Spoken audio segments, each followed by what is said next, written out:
Sa isang liblib na baryo sa paanan ng bundok sa lalawigan ng Quezon, matatagpuan ang isang maliit na komunidad ng mga magsasaka na ang kabuhayan ay nakasalalay sa lupa at ulan. Tahimik ang baryo, payak ang pamumuhay at ang bawat isa ay may kani-kaniyang kwento ng pagsusumikap at pag-asa. Isa sa mga naninirahan dito ay si Lando, isang binatang ulila na lumaki sa hirap ngunit kilala sa pagiging masipag at mapagkumbaba. Wala siyang ari-arian kundi ang maliit na lupang iniwan ng kanyang mga magulang at isang kubong yari sa kawayan at nipa. Sa kabila ng kahirapan, hindi siya nawawalan ng pag-asa na balang araw ay giginhawa rin ang kanyang buhay. Araw-araw, maaga siyang gumigising upang magtungo sa bukid. Bitbit ang kanyang lumang asarol, tahimik niyang sinisimula ng maghapong pagtatrabaho. Sa bawat hampas ng araw sa kanyang balat at bawat patak ng pawis na tumutulo sa kanyang noo, pinanghahawakan niya ang pangarap na magkaroon ng masaganang ani. Isang hapon, habang pauwi si Lando mula sa bukid, napansin niya ang isang kakaibang halaman sa gilid ng makitid na landas na kanyang dinaranan. Isa itong makahiya, ngunit hindi pangkaraniwan ang anyo nito. Ang mga dahon nito ay tila mas makintab kaysa karaniwan at ang kulay ay may bahagyang gintong kislap na tila sumasayaw sa ilalim ng sikat ng araw. Napatigil si Lando at lumapit sa halaman. Dahan-dahan niyang hinawakan ang isang dahon nito, inaasahan niyang magsasara ito tulad ng ibang makahiya.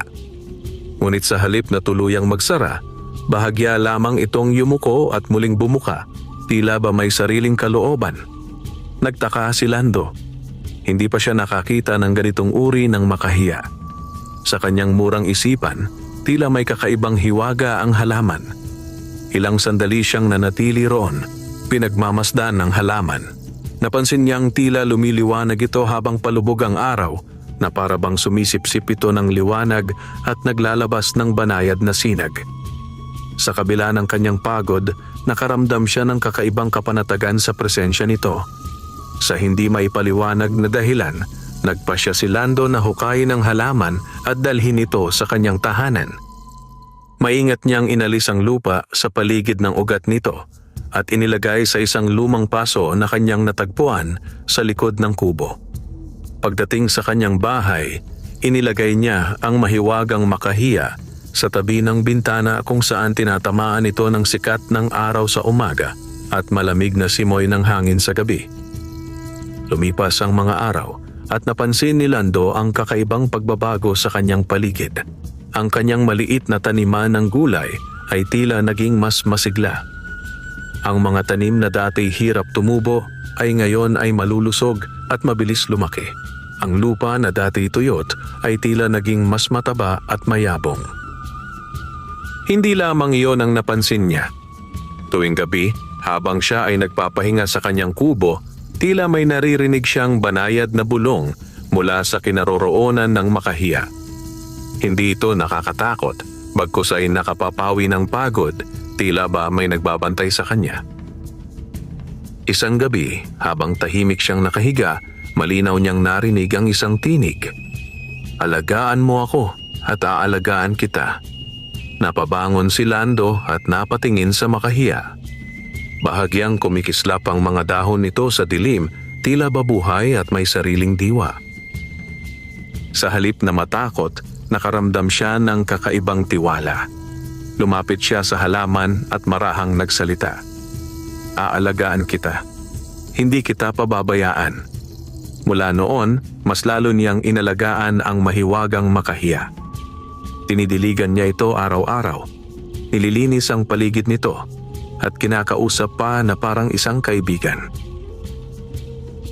At sa bawat araw na lumilipas, tila mas lumalakas ang koneksyon sa pagitan ni Lando at ng mahiwagang halaman.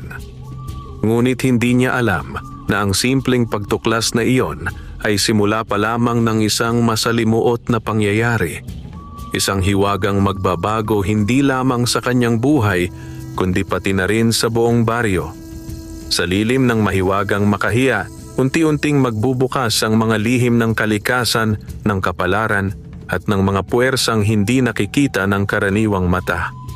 At sa gitna ng lahat ng iyon, si Lando ang magiging susi kung siya ba ay magtatagumpay o tuluyang malulunod sa hiwagang kanyang piniling yakapin. Lumipas ang mga araw na tila mas magaan ang pakiramdam ni Lando sa bawat paggising. Ang dating mabigat na pagod mula sa pagtatrabaho sa bukid ay tila unti-unting nawawala. Sa bawat umaga, masigla siyang bumabangon at ang kanyang katawan ay tila may bagong lakas na hindi niya may paliwanag. Ang mahiwagang makahiya na kanyang inuwi ay patuloy na lumalago.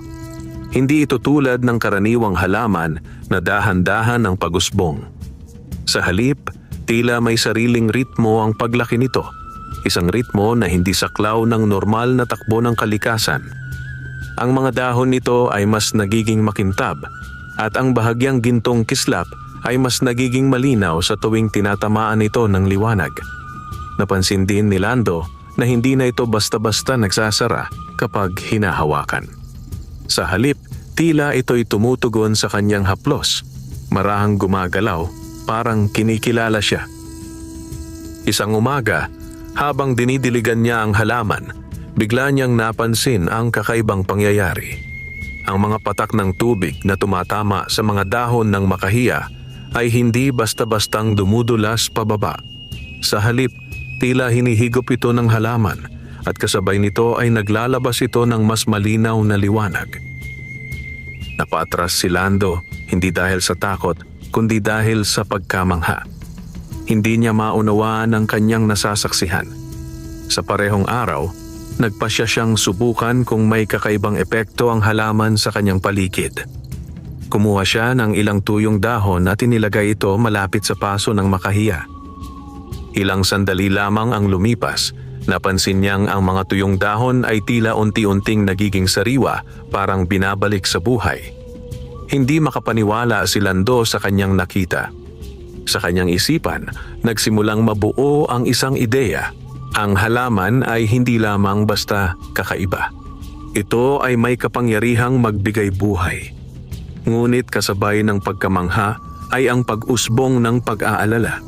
Kung may kakayahan itong magbigay buhay, maaaring mayroon din itong kakayahang magdulot ng panganib kung magagamit sa maling paraan.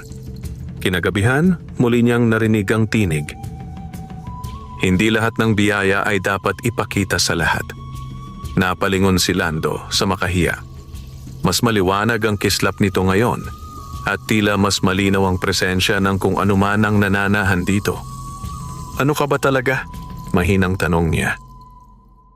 Saglit na nanahimik ang paligid at pagkatapos ay muling nagsalita ang tinig. Ako ay bahagi ng kalikasan, isang tagapag-ingat ng balanse. Ikaw ang napili upang mag-alaga at magbantay. Napaupo si Lando sa tabi ng halaman. Hindi niya inaasahan na ang kanyang simpleng buhay ay mauuwi sa ganitong uri ng hiwaga. Bakit ako? Tanong niya. Dahil ikaw ay may pusong marunong magbigay kahit walang kapalit, tugon ng tinig. Natahimik si Lando. Hindi siya sanay sa papuri, lalo na't ang kanyang buong buhay ay puno ng pagsubok at kakulangan.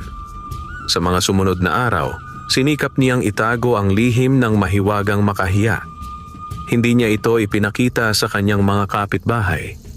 Kahit ang kanyang mga ani na biglang dumami ay hindi niya ipinagyabang. Sa halip, ibinabahagi niya ito sa mga nangangailangan gaya ng dati.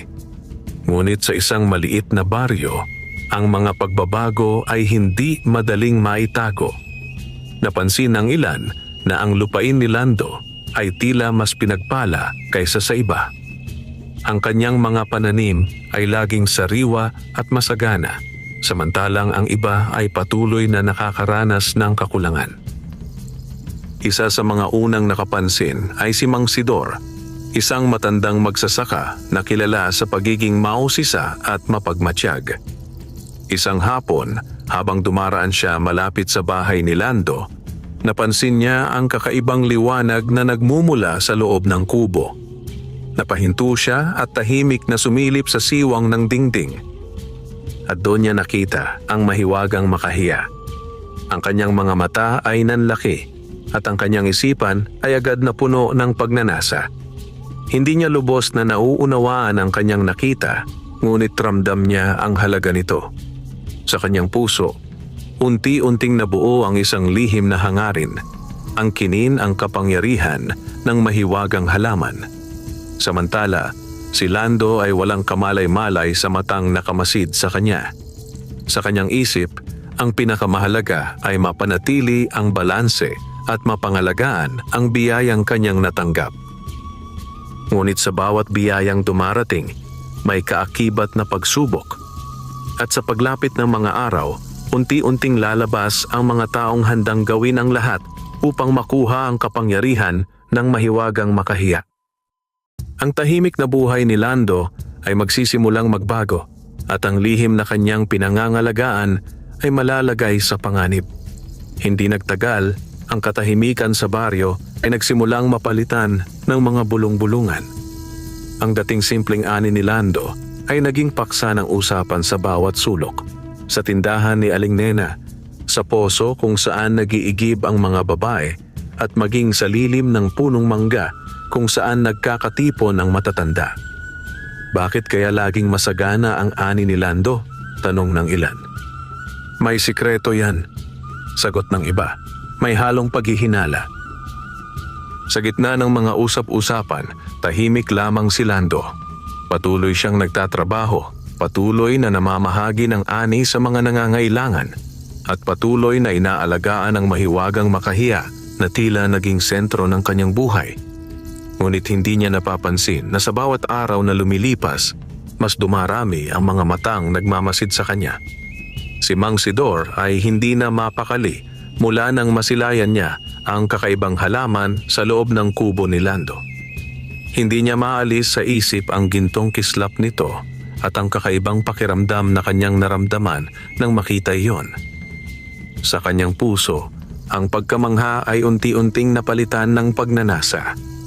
Isang gabi, habang ang baryo ay tahimik at ang karamihan ay nagpapahinga na, tahimik na naglakad si Mang Sidor patungo sa kubo ni Lando.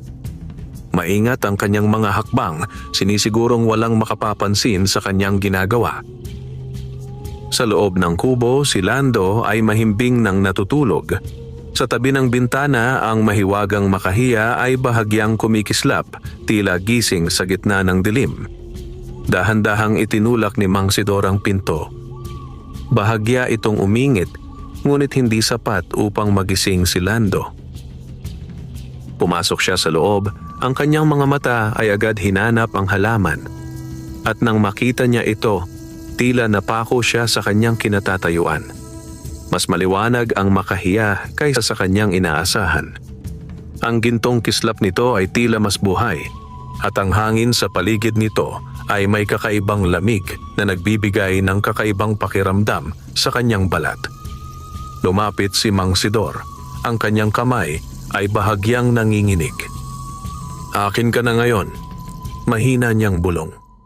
Ngunit sa sandaling hinawakan niya ang isang dahon ng makahiya, bigla itong nagsara, hindi tulad ng dati na marahang yumuyuko, kundi mabilis at tila may lakas. Kasabay nito, isang malamig na hangin ang umikot sa loob ng kubo. Napaatras si Mang Sidor, ang kanyang dibdib ay biglang kumabog ng malakas. Hindi ka nararapat. Ang tinig ay malinaw, malamig at puno ng babala. Napalingon si Mang Sidor, ngunit walang ibang tao sa loob ng kubo. Tanging ang makahiya ang tila may buhay. Hindi siya agad umatras. Sa halip, pinilit niyang lakasan ang kanyang loob. Halaman ka lang, mariin niyang bulong, pilit pinapawi ang kanyang takot. Muli niyang inabot ang halaman, ngunit sa pagkakataong ito, mas matindi ang kanyang naramdaman. Parang may kuryenteng dumaloy mula sa dahon papunta sa kanyang kamay. Napaatras siya at napasigaw, napahawak sa kanyang kamay na tila nasunog. Sa ingay na iyon, nagising si Lando. Ano yon? Gulat niyang tanong habang bumabangon. Nang makita niya si Mang Sidor sa loob ng kanyang kubo, agad siyang tumayo. Mang Sidor, ano po ang ginagawa ninyo rito? Hindi agad nakasagot ang matanda. Ang kanyang mukha ay namumutla at ang kanyang mga mata ay puno ng takot at galit. "May tinatago ka sa amin," mabigat niyang sabi. Napatingin si Lando sa makahiya at saka muling tumingin kay Mang Sidor. "Wala po akong tinatago. Halaman lang po iyan." "Hindi iyan ordinaryong halaman," mariing tugon ni Mang Sidor. "Nakita ko ang ginawa niyan." Natahimik si Lando. Alam niyang hindi na maikakaila ang katotohanan. "Hindi po ito para sa lahat," mahinahon niyang sabi. Ang mga salitang iyon ay lalong nagpasiklab ng galit sa puso ni Mang Sidor. Kung kaya nitong pagyamanin ang lupa, bakit mo ipinagdadamot? Tanong niya, may halong paninisi. "Hindi ko po ito ipinagdadamot, pero may mga bagay na hindi dapat abusuhin," sagot ni Lando. Ngunit para kay Mang Sidor, ang mga paliwanag ni Lando ay hindi sapat. Sa kanyang isip, ang halaman ay isang susi sa kapangyarihan, isang bagay na maaaring magbigay sa kanya ng kasaganaan na matagal na niyang hinahangad. Walang paalam na lumabas si Mang Sidor ng kubo, ngunit ang kanyang mga mata ay nag-iwan ng babala. At sa kanyang pag-alis, dala niya ang isang desisyon. Hindi siya titigil hanggat hindi niya nakakamit ang mahiwagang makahiya. Sa loob ng kubo, muling tumahimik ang paligid. Si Lando ay nakatayo, tahimik na nag-iisip. Lumapit siya sa halaman at marahang hinawakan ito. "Ano ang mangyayari?" mahina niyang tanong. Bahagyang kumislap ang makahiya at muli niyang narinig ang tinig. Tumating na ang unang pagsubok. Napapikit si Lando. Sa kanyang puso, alam niyang hindi na magiging simple ang kanyang buhay. Ang lihim na kanyang pinangangalagaan ay nagsimula nang maglabas ng mga aninong maaaring sumira sa lahat. At sa gitna ng katahimikan ng gabi, nagsimula ang isang tunggalian, hindi lamang para sa kapangyarihan, kundi para sa kung ano ang tama at makatarungan. Kinabukasan, tila may kakaibang bigat ang hangin sa baryo. Ang karaniwang sigla ng umaga, ang tilaok ng manok, ang ingay ng mga taong nagsisimula ng gawain, ay napalitan ng isang tahimik na tensyon na hindi maipaliwanag. Maagang nagising si Lando, ngunit hindi tulad ng mga nakaraang araw. Hindi siya agad nakaramdam ng gaan sa kanyang pakiramdam. Sa halip, may kung anong bumabagabag sa kanyang isipan. Ang pangyayari noong nakaraang gabi ay paulit-ulit na bumabalik sa kanyang alaala. Lumabas siya ng kubo at tinanaw ang kanyang maliit na bukirin. Naroon pa rin ang masisiglang halaman, ang luntiang tanim na tila patunay ng biyayang kanyang natanggap. Ngunit sa pagkakataong iyon, hindi niya iyon lubos na maipagmalaki. Sa kanyang likuran, ang mahiwagang makahiya ay tahimik lamang na nakapwesto sa tabi ng bintana. Ang dati nitong banayad na kislap ay tila humina, na para bang nararamdaman din nito ang pagbabago sa paligid. Lumapit si Lando at marahang hinaplos ang mga dahon nito. "Ano ang dapat kong gawin?" bulong niya. Ilang sandali ang lumipas bago muling narinig ang tinig. Ang tunay na pagsubok ay hindi ang kapangyarihan, kundi kung paano mo ito gagamitin. Napayuko si Lando. Alam niyang hindi niya kayang itago ang lihim magpakailanman. At kung patuloy na magtatanong ang mga tao, darating ang araw na mapipilitan siyang magpaliwanag. Sa kabilang dako ng baryo, si Mang Sidor ay abala sa pakikipag-usap sa ilang magsasaka. Hindi niya ikinuwento ang buong katotohanan, ngunit sapat na ang kanyang mga sinabi upang maghasik ng duda. "May kakaiba kay Lando," sabi niya habang nakaupo sa ilalim ng punong mangga. "Hindi normal ang anin niya. May ginagamit siyang hindi natin alam." Nagkatinginan ang mga magsasaka. Ang ilan ay nagalala, ang iba naman ay nag-usisa. "Ano ang ibig mong sabihin?" tanong ni Aling Pina. "May halaman siya. Hindi ordinaryo. Nakita ko mismo," tugon ni Mang Sidor. Ang balitang iyon ay mabilis na kumalat. Sa isang baryong sanay sa payak na pamumuhay, ang ideya ng isang mahiwagang bagay ay sapat upang pukawin ang interes at pangamba ng lahat. Pagsapit ng tanghali, ilang kapitbahay ang nagpasiyang puntahan si Lando. Abala siya noon sa pagdidilig ng kanyang tanim nang mapansin niyang may paparating na grupo. Nakilala niya sina Aling Pina, Mang Tano at ilang iba pang magsasaka. "Lando," tawag ni Mang Tano. "May itatanong lang kami." Huminto si Lando at hinarap sila. "Ano po iyon?" Nagkatinginan muna ang mga ito bago nagsalita si Aling Pina. "Totoo bang may kakaiba kang halaman?" Natahimik si Lando. Ramdam niya ang bigat ng tanong. "May alaga po akong halaman," sagot niya ng maingat. "Hindi lang basta halaman," sabi ni Mang Sidor. Dagdag ni Mang Tano. "May kapangyarihan daw iyon." Napabuntong hininga si Lando. Hindi na niya kayang umiwas. "Hindi po ito para sa pansariling pakinabang," paliwanag niya. "At hindi rin po ito laruan na pwedeng gamitin kung kailan gustuhin. Ngunit hindi lahat ay kumbinsido." "Kung nakakatulong naman pala, bakit hindi mo ibahagi?" tanong ng isa. "Hindi lahat ng bagay ay dapat ipamahagi ng basta-basta," sagot ni Lando. "May kapalit po ang bawat paggamit nito." Ang mga salitang iyon ay nagdulot ng mas maraming tanong kaysa sagot. Sa likod ng grupo, tahimik na nakatayo si Mang Sidor, pinagmamasdan ang sitwasyon. Sa kanyang mga mata, malinaw ang kanyang layunin. Itulak ang mga tao upang questionin si Lando. "Kung wala kang itinatago," malakas niyang sabi, "ipakita mo sa amin." Natahimik ang lahat. Ang hangin ay tila huminto sa paggalaw. Si Lando ay napatingin sa kanyang kubo. Alam niyang kapag ipinakita niya ang mahiwagang makahiya, mawawala na ang lihim na kanyang pinangangalagaan. Ngunit kung hindi niya ito gagawin, lalo lamang lalala ang hinala ng mga tao. Sa sandaling iyon, muli niyang naramdaman ang presensya ng halaman, ang banayad na enerhiya na tila nagbibigay sa kanya ng lakas ng loob. Ang katotohanan ay hindi dapat ikatakot, bulong ng tinig sa kanyang isipan.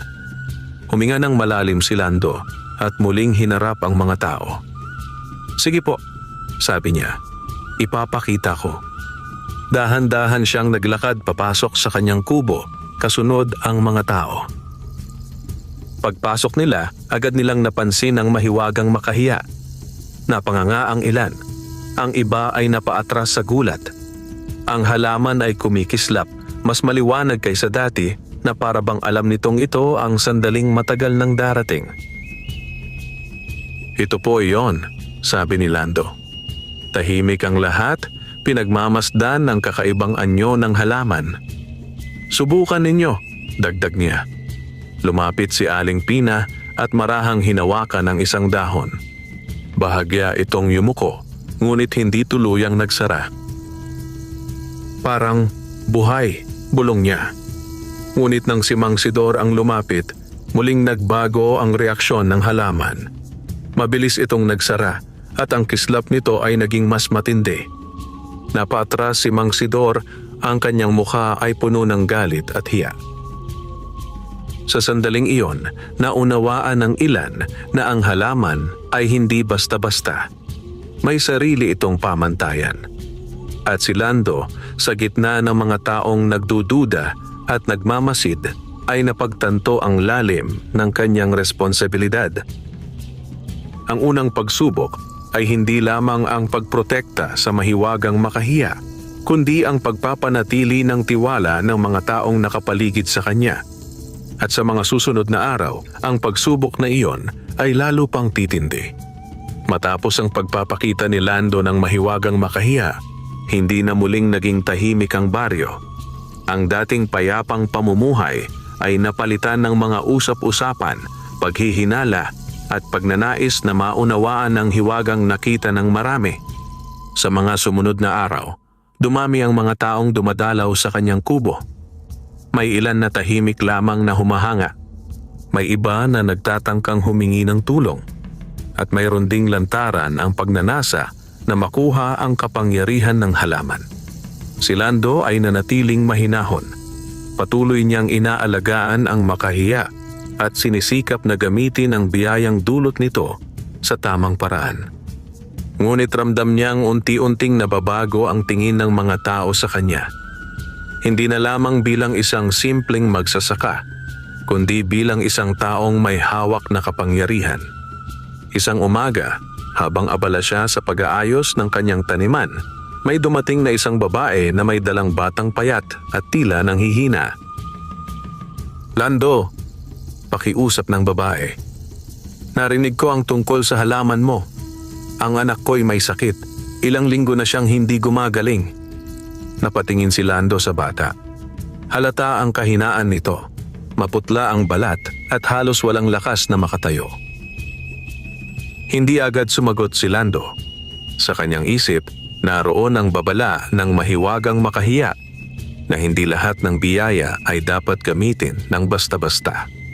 Ngunit bilang isang taong may malasakit, hindi niya kayang talikuran ng isang nangangailangan. "Sandali po," sabi niya. Pumasok siya sa kubo at lumapit sa makahiya. "Ano ang dapat kong gawin?" bulong niya. Saglit na nanahimik ang paligid bago sumagot ang tinig. "Ang bawat tulong ay may kapalit. Ang bawat paggaling ay may balanse." Napapikit si Lando. Nauunawaan niya ang ibig sabihin nito. Ang paggamit ng kapangyarihan ay hindi libre. Lumabas siya at hinarap ang babae. "Tutulungan ko po kayo," sabi niya. "Pero kailangan ninyo ring magtiwala at mag-ingat sa susunod." Tumango ang babae, puno ng pag-asa. Dahan-dahang kumuha si Lando ng isang maliit na dahon mula sa makahiya. Sa sandaling maputol ito, bahagyang kumislap ang buong halaman na parabang may bahagi nito ang nawala. Ibinabad niya ang dahon sa malinis na tubig at ipinainom sa bata.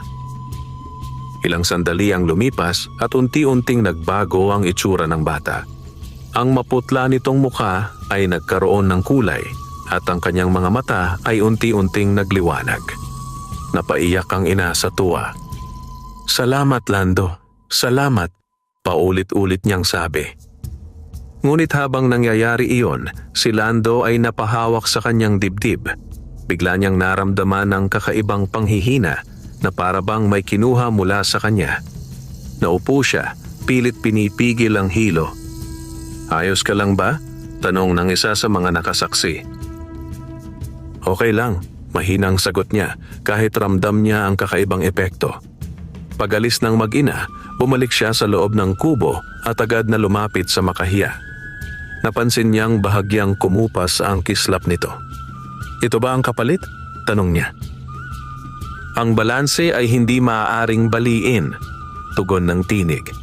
"Sa bawat paggaling, may bahagi ng lakas na kailangang ibigay." Napaupo si Lando. Ngayon ay mas malinaw na sa kanya ang tunay na bigat ng kanyang responsibilidad. Hindi ito simpleng biyaya. Isa itong kapangyarihang may kaakibat na sakripisyo. Ngunit ang balita tungkol sa paggaling ng bata ay mabilis na kumalat sa baryo. Kinabukasan, mas marami ang dumating sa kanyang kubo. May mga may sakit, may mga naghihirap, at may mga gustong makinabang. Ang ilan ay taimtim ang paghingi ng tulong, ngunit ang iba ay may bahid ng pagpilit.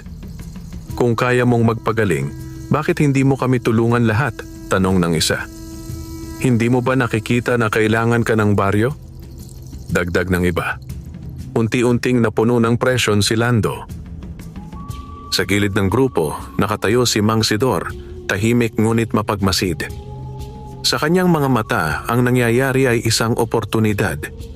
Isang paraan upang mas lalong maitulak si Lando sa paggamit ng kapangyarihan hanggang sa siya ay manghina. At sa kanyang panghihina, mas madali niyang maaangkin ang mahiwagang makahiya. Samantala, si Lando ay nahaharap sa isang mahirap na desisyon. Tutulong ba siya sa lahat kahit kapalit nito ang kanyang sariling lakas? O pipiliin niyang magpigil kahit may mga taong magdurusa? Sa gitna ng mga taong umaasa sa kanya, naramdaman niyang tila unti-unting nawawala ang kontrol sa kanyang sariling kapalaran.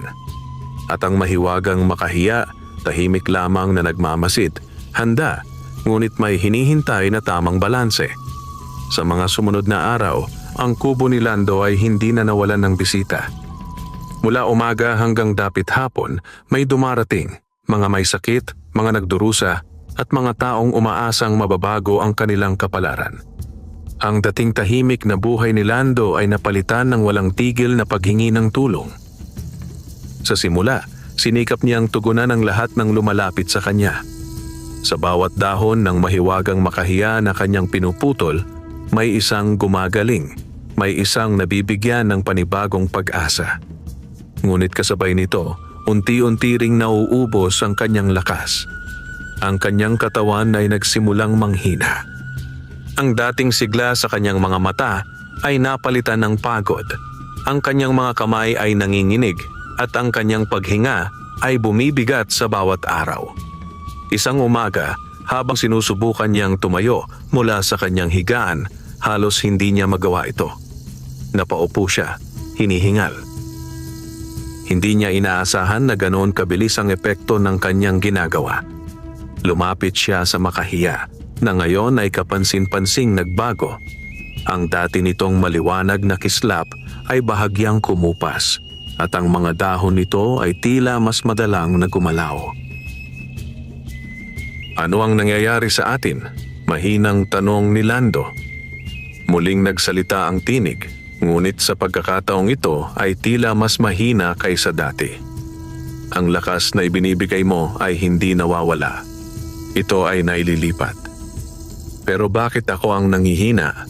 Tanong niya. Dahil ikaw ang tulay. Napayuko si Lando. Ngayon ay lubos na niyang nauunawaan. Siya ang nagiging daluyan ng kapangyarihan. Ang bawat tulong na ibinibigay niya ay dumaraan sa kanya at sa prosesong iyon, siya ang nagbabayad ng kapalit. Sa labas ng kubo, muli na namang may mga taong naghihintay. Narinig niya ang kanilang mga tinig. May halong pag-asa, ngunit may bahid na rin ng pagkainip. Lando, tulungan mo kami! Sigaw ng isa. Hindi na namin kaya, dagdag ng iba. Pinikit ni Lando ang kanyang mga mata. Ramdam niya ang bigat ng kanilang hinihingi. Lumabas siya, pilit na tinatago ang kanyang panghihina. Huwag kayong mag-alala, sabi niya. Kahit hirap na siyang magsalita ng malakas. Tutulungan ko kayo, isa-isa. Ngunit sa pagkakataong iyon, may isang matandang lalaki ang lumapit at mariing nagsalita. Hindi sapat ang isa-isa, sabi nito. Marami kami.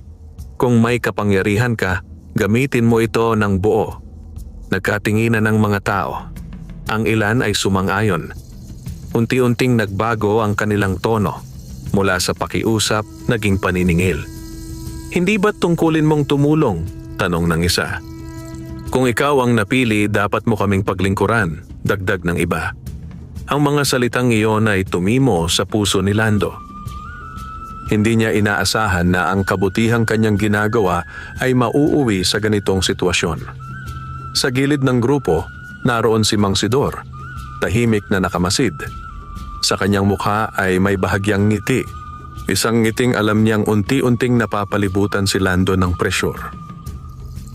At habang nangyayari iyon, alam niyang papalapit na ang sandaling hihina si Lando ng tuluyan.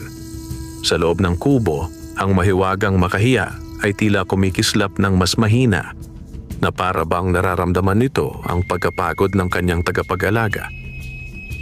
Hindi mo kailangang ibigay ang lahat. Bulong ng tinig sa isipan ni Lando. Ngunit sa harap ng mga taong umaasa sa kanya, nahirapan siyang sundin iyon. Muli siyang kumuha ng ilang dahon at nagsimulang tumulong. Isa-isa, gumaling ang mga lumapit. Ngunit sa bawat paggaling, mas lalong bumibigat ang kanyang katawan. Hanggang sa dumating ang sandaling hindi na niya kinaya. Sa gitna ng mga tao, bigla siyang nanghina at bumagsak sa lupa. Nagkagulo ang lahat. Lando! Sigaw ng ilan. Ngunit si Mang Sidor ay nanatiling kalmado. Sa kanyang mga mata, ito ang pagkakataong matagal na niyang hinihintay. Habang ang mga tao ay abala sa pag-alalay kay Lando, dahan-dahan siyang lumapit sa kubo. Ang mahiwagang makahiya ay naroon. Tahimik ngunit mahina ang kislap. At sa unang pagkakataon, wala si Lando upang magbantay. Huminga ng malalim si Mang Sidor at iniabot ang kanyang kamay. Sa sandaling iyon, ang kapalaran ng mahiwagang makahiya ay muling nakataya. At si Lando na walang malay ay hindi alam kung ano ang susunod na mangyayari. Nakahandusay si Lando sa labas ng kanyang kubo na papalibutan ng mga taong nag-aalala. Ang ilan ay nagbubuhat sa kanya, ang iba'y nagtatangkang gisingin siya, ngunit nananatili siyang walang malay, maputla at halos walang lakas. Sa gitna ng kaguluhan, walang nakapansin sa tahimik na pagpasok ni Mang Sidor sa kubo. Sa loob, ang mahiwagang makahiya ay nakapwesto pa rin sa tabi ng bintana. Ngunit ngayon, ang liwanag nito ay halos pumikit, tila ba nasa bingit ng pagkawala. Ang mga dahon nito ay bahagyang nakayuko, parang nangihina. Lumapit si Mang Sidor, ang kanyang mga mata ay puno ng matinding pagnanais. Ikaw na ang magpapabago sa buhay ko. Mahina niyang bulong. Dahan-dahan niyang inabot ang paso. Sa pagkakataong ito, walang malakas na reaksyon ng halaman. Walang biglang pagsara ng dahon, walang bugso ng malamig na hangin. Tila ba wala na itong lakas upang lumaban. Ngunit sa sandaling mahawakan ni Mang Sidor ang paso, isang mahinang tinig ang umalingaw-ngaw. Hindi pa huli ang lahat. Saglit siyang natigilan. Ngunit sa halip na umatras, lalo niyang hinigpitan ang hawak. Matagal ko nang hinintay ito, sabi niya. Hindi ko na ito pakakawalan. At sa isang mabilis na galaw, kinuha niya ang mahiwagang makahiya at itinago sa isang sako na kanyang dala. Sa labas, abala pa rin ang mga tao kay Lando. Walang nakapansin sa paglabas ni Mang Sidor na tahimik na naglakad palayo, dala ang ninakaw na halaman. Ilang sandali pa, nagkamalay si Lando. Mahina ang kanyang paghinga at ang kanyang paningin ay malabo. Ano ang nangyari? Mahinang tanong niya. Napagod ka, Lando, sagot ni Aling Pina. Pinilit mo ang sarili mo. Unti-unti siyang bumangon, ngunit may kakaiba siyang naramdaman. Isang matinding kawalan. Bigla siyang napalingon sa kanyang kubo. Ang halaman. Bulong niya. Agad siyang tumayo, kahit hirap na hirap, at pumasok sa loob. Pagpasok niya, napahinto siya. Wala na ang mahiwagang makahiya. Napatulala si Lando, hindi makapaniwala sa kanyang nakita. Hindi ito maaaring mangyari, sabi niya, halos pabulong. Lumapit siya sa lugar kung saan nakalagay ang paso. Wala na kahit bakas nito. Sa sandaling iyon, naramdaman niyang parang may nawalang bahagi ng kanyang sarili. Hindi lamang isang halaman ang nawala, kundi ang koneksyon niya sa hiwagang nagbigay sa kanya ng lakas at layunin. Lumabas siya ng kubo. Ang kanyang mukha ay puno ng pag-aalala. Sino ang pumasok dito? Tanong niya sa mga tao. Nagkatinginan ang mga ito. Walang makasagot. Ngunit sa likod ng grupo, may isang batang lalaki ang nagtaas ng kamay. Nakita ko po si Mang Sidor, sabi nito. Pumasok siya sa kubo ninyo kanina. Natahimik ang lahat. Napapikit si Lando. Sa kanyang isipan, malinaw na ang nangyari. Dinala niya. Mahina niyang sabi. Hindi na siya nag-aksaya ng oras. Kahit nanghihina pa, agad siyang naglakad patungo sa bahay ni Mang Sidor. Sa bawat hakbang, ramdam niya ang hirap. Ngunit mas matindi ang kanyang determinasyon. Pagdating niya sa bahay ng matanda, nakita niya itong nakaupo sa labas, tila naghihintay. Nasaan ang halaman?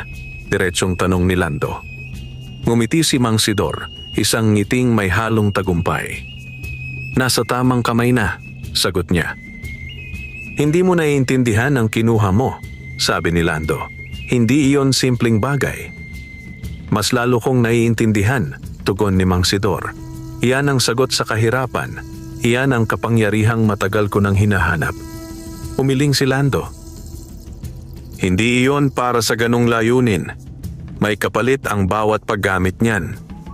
Handa akong magbayad ng kahit anong kapalit. Mariing sagot ng matanda. Ngunit sa sandaling iyon, biglang kumislap ang sako na hawak ni Mang Sidor. Ang liwanag ay hindi tulad ng dati, hindi ito banayad, kundi matindi at tila nagbabanta. Napaatras si Mang Sidor, gulat sa kanyang nakita. Ano ito? Bulong niya. Unti-unting gumalaw ang sako na para bang may sariling buhay ang laman nito. At mula rito, lumabas ang isang tinig, mas malakas, mas mabigat. Ang kapangyarihang ninanais mo ay hindi para sa iyo. Napatingin si Lando at sa kanyang puso naramdaman niyang nagsisimula na ang mas mabigat na pagsubok. Ang pag-agaw ni Mang Sidor ay hindi lamang simpleng pagnanakaw. Ito ay paglabag sa balanse. At sa paglabag na iyon, may kapalit na hindi kayang takasan ng sinuman. Sa harap ng kubo ni Mang Sidor, tila tumigil ang oras. Ang liwanag na nagmumula sa sako ay patuloy na lumalakas at ang hangin sa paligid ay unti-unting bumibigat.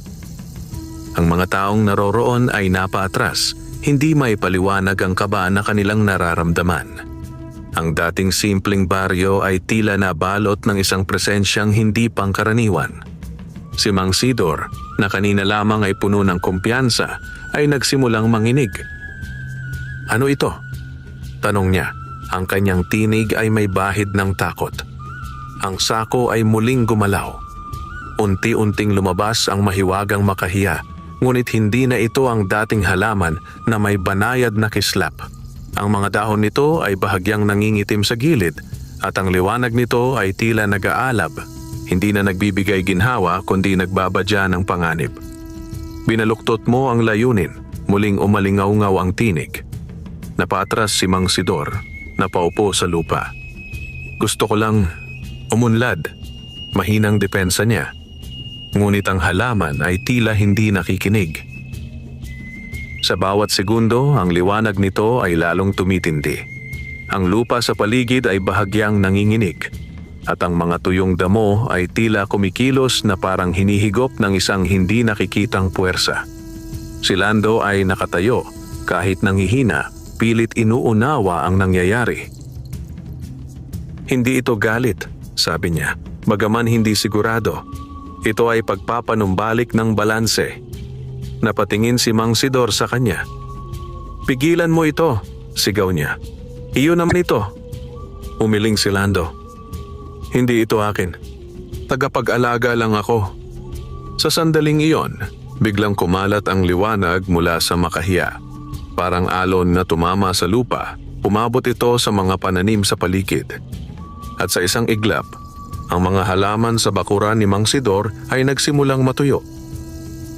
Ang mga dahon ay nalagas, ang mga tangkay ay kumupas, at ang lupa ay naging tuyot at bitak-bitak. Napatingin ang mga tao, hindi makapaniwala. Hindi, bulong ni Mang Sidor. Ang kanyang sariling lupain na kanyang ipinagmamalaki ay unti-unting nawawasak sa kanyang harapan. Ang kinuha mo ay hindi para sa pagkamkam, muling sabi ng tinig. Ang balanse ay kailangang ibalik. Napayuko si Mang Sidor. Ang kanyang mga mata ay napuno ng luha. Patawad, mahinang sabi niya. Sa unang pagkakataon, ang kanyang puso ay hindi napuno ng pagnanasa, kundi ng pagsisisi. Unti-unting humina ang liwanag ng makahiya. Ang mga dahon nito ay muling naging banayad ang galaw at ang madilim na kulay sa gilid ay nagsimulang maglaho. Ngunit ang lupain ni Mang Sidor ay nanatiling tuyot. Ito ang kapalit. Lumapit si Lando kahit hirap pa rin sa kanyang kalagayan. Hindi pa huli ang lahat, sabi niya. Pero kailangan mong tanggapin ang ginawa mo. Tumango si Mang Sidor, tahimik. Dahan-dahan niyang kinuha ang makahiya at iniabot kay Lando. Ibalik mo na ito sa dapat nitong kalagyan, sabi niya. Tinanggap iyon ni Lando at sa sandaling mahawakan niya ang halaman, muling nagbago ang aura nito. Ang liwanag ay naging mas mahinahon at ang presensya nito ay muling naging payapa. Ngunit ramdam ni Lando na hindi pa tapos ang lahat. Ang balanse ay bahagyang naibalik, ngunit may naiwan na sugat, hindi lamang sa lupa, kundi sa puso ng mga tao. Sa baryo, ang mga tao ay natutong matakot, ngunit hindi pa lubos na nauunawaan ang kanilang nasaksihan. At si Lando, habang hawak ang mahiwagang makahiya, ay alam na ang kanyang tungkulin ay mas mabigat pa kaysa dati. Hindi lamang niya kailangang protektahan ang halaman. Kailangan din niyang turuan ng mga tao kung paano igalang ang biyaya at ang kapalit nito. Sa paglubog ng araw, ang baryo ay muling natahimik. Ngunit ang katahimikan na iyon ay hindi na katulad ng dati. Ito ay katahimikang may dalang aral at babala. At sa pagdating ng bagong umaga, haharapin ni Lando ang panibagong hamon kung paano muling itatayo ang tiwala at balanse sa isang mundong minsan nang nasira. Sumikat ang araw kinabukasan na tila mas tahimik kaysa karaniwan. Ang baryo ay hindi na tulad ng dati. Ang mga tao ay maingat na, tila ba natutong mag-ingat sa mga bagay na hindi nila lubos na nauunawaan. Si Lando ay maagang nagising. Hawak pa rin ang mahiwagang makahiya na muli niyang inilagay sa tabi ng bintana ng kanyang kubo. Ang kislap nito ay bumalik na, ngunit hindi na kasing lakas ng dati. Tila ba ito'y nagpapahinga o naghihintay. Sa kanyang dibdib, ramdam pa rin niya ang panghihina, ngunit may kasamang kakaibang kapanatagan. Para bang ang halaman at siya ay muling nagkakaisa, bagaman hindi pa ganap ang kanilang lakas. Lumabas siya ng kubo at tinanaw ang baryo. Napansin niyang ang ilang bahagi ng lupa, lalo na sa bakuran ni Mang Sidor, ay nananatiling tuyot. Ngunit sa ibang lugar, ang mga pananim ay unti-unting bumabalik sa sigla. Lumapit si Mang Sidor, dahan-dahan ang kanyang hakbang. Ang dating matapang na tindig nito ay napalitan ng kababaang loob. Lando, mahinang tawag niya. Humarap si Lando. "Ako'y humihingi ng tawad," sabi ng matanda. "Hindi ko naisip ang kapalit ng aking ginawa." Tahimik lamang si Lando, pinagmamasdan ang pagbabago sa kanyang kausap. "Handa akong tanggapin ang anumang parusa," dagdag ni Mang Sidor. Umiling si Lando. "Hindi parusa ang kailangan mo," sagot niya, "kundi pag-unawa." Napayuko si Mang Sidor. "Ano ang dapat kong gawin?" tanong niya. Sandaling nag-isip si Lando bago sumagot. "Simulan mong itama ang nasira," sabi niya. "Alagaan mo muli ang iyong lupa. Hindi sa pamamagitan ng kapangyarihan, kundi sa sipag at paggalang sa kalikasan." Tumango ang matanda. "Gagawin ko," sagot niya. Sa mga sumunod na araw, unti-unting nagbago ang baryo. Ang mga tao ay hindi na basta-basta humihingi ng tulong kay Lando. Sa halip, nagsimula silang magtulungan, nagbahaginan ng kaalaman, nagdamayan sa pagtatanim, at muling natutong umasa sa sariling kakayahan. Si Lando naman ay naging mas maingat sa paggamit ng mahiwagang makahiya. Hindi na siya basta nagbibigay ng dahon nito. Sa halip, ginagamit lamang niya ito sa mga pagkakataong tunay na kinakailangan at palaging may pag-iingat. Isang hapon, habang siya ay nagdidilig ng halaman, muli niyang narinig ang tinig. Unti-unti nang bumabalik ang balanse. Ngumiti si Lando. "Salamat," sabi niya. "Hindi sa akin ang pasasalamat," tugon ng tinig. "Ikaw ang pumili ng tama." Napatingin siya sa makahiya. "Hanggang kailan kita dapat alagaan?" tanong niya. Saglit na nanahimik ang paligid bago sumagot ang tinig. Hanggang matutunan ng lahat ang aral. Napaisip si Lando. Alam niyang hindi iyon mangyayari agad. Ang pagbabago ay hindi mabilis at ang tiwala ay kailangang buuin muli sa paglipas ng panahon. Ngunit sa pagkakataong iyon, hindi na siya nag-iisa. Ang baryo ay unti-unti nang nagigising sa katotohanan na ang tunay na lakas ay hindi nagmumula sa mahiwagang kapangyarihan, kundi sa pagkakaisa at paggalang sa likas na kaayusan ng mundo. Sa paglubog ng araw, ang liwanag ng makahiya ay muling naging banayad. At sa katahimikan ng gabi, ramdam ni Lando na ang pinakamabigat na pagsubok ay nalampasan na. Ngunit may isa pang yugto na kailangang harapin. Isang yugto ng ganap na pag-unawa, hindi lamang para sa kanya, kundi para sa buong baryo. Lumipas ang mga linggo, at ang baryo ay unti-unting bumalik sa payapang ritmo ng pamumuhay. Ang mga sugat na iniwan ng kasakiman at maling paggamit ng kapangyarihan ay hindi agad nawala, ngunit nagsimula na itong maghilom sa pamamagitan ng pagtutulungan at pag-unawa. Si Lando ay muling naging abala sa kanyang bukid, ngunit iba na ang kanyang pananaw. Hindi na lamang siya nagtatrabaho para sa sarili, kundi para sa kabutihan ng buong baryo. Ang mahiwagang Makahiya ay patuloy niyang inaalagaan, ngunit hindi na ito ang sentro ng kanyang pag-asa. Bagkus, isa na lamang itong gabay. Ang dating tuyot na lupain ni Mang Sidor ay unti-unti ring nabuhay muli.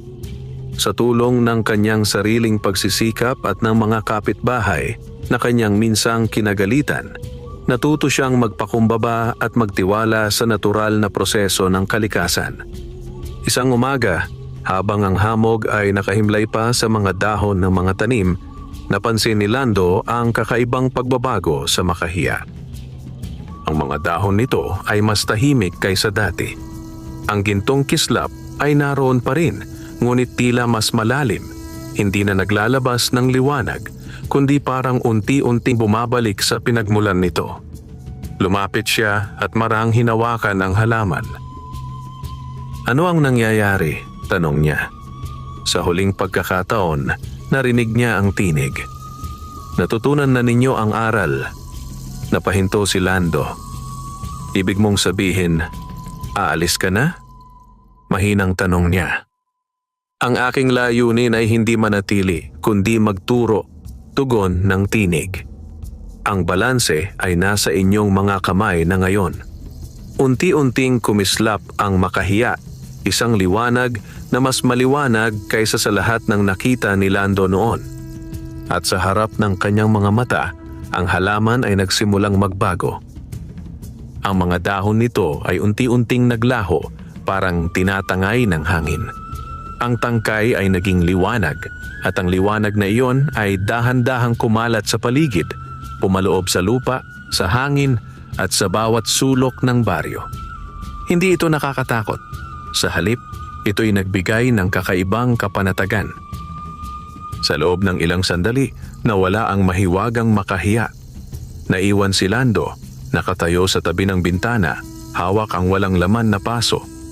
Tahimik ang kanyang paligid, ngunit hindi na siya nalungkot. Sa halip, naramdaman niya ang isang bagong uri ng lakas, hindi mula sa isang mahiwagang bagay, kundi mula sa kanyang sarili at sa mga taong nakapaligid sa kanya. Lumabas siya ng kubo at tinanaw ang baryo. Ang mga tao ay abala sa kanilang mga gawain. May nagtatanim, may nagdidilig, may nagtutulungan. Wala na ang labis na pagdepende sa hiwaga. Sa halip, naroon ang pagtitiwala sa isa't isa. Lumapit si Mang Sidor, dala ang isang maliit na punla. "Para sa iyo," sabi niya. "Hindi ito mahiwaga, pero aalagaan ko ito gaya ng itinuro mo." Ngumiti si Lando at tinanggap ang punla. "Mas mahalaga iyan," sagot niya. "Dahil ito ay bunga ng tunay na pagsisikap." Sa paglipas ng panahon, ang baryo ay naging mas maunlad. Hindi dahil sa isang mahiwagang halaman, kundi dahil sa pagbabago ng kanilang pananaw. Natuto silang igalang ang kalikasan, gamitin ang kanilang kakayahan, at magtulungan sa bawat pagsubok. At si Lando, ang dating simpleng magsasaka, ay naging simbolo ng kabutihan at balanse, hindi bilang tagapagmay-ari ng kapangyarihan, kundi bilang tagapag-alaga ng aral. Sa bawat hangin na dumaraan sa mga dahon ng mga halaman, tila may bulong na nagpapaalala sa kanila na ang tunay na hiwaga ay hindi matatagpuan sa isang bagay, kundi sa puso ng taong marunong mag-ingat, magbigay at umunawa.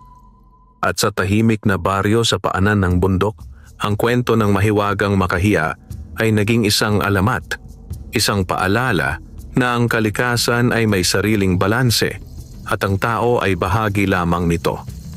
Wakas.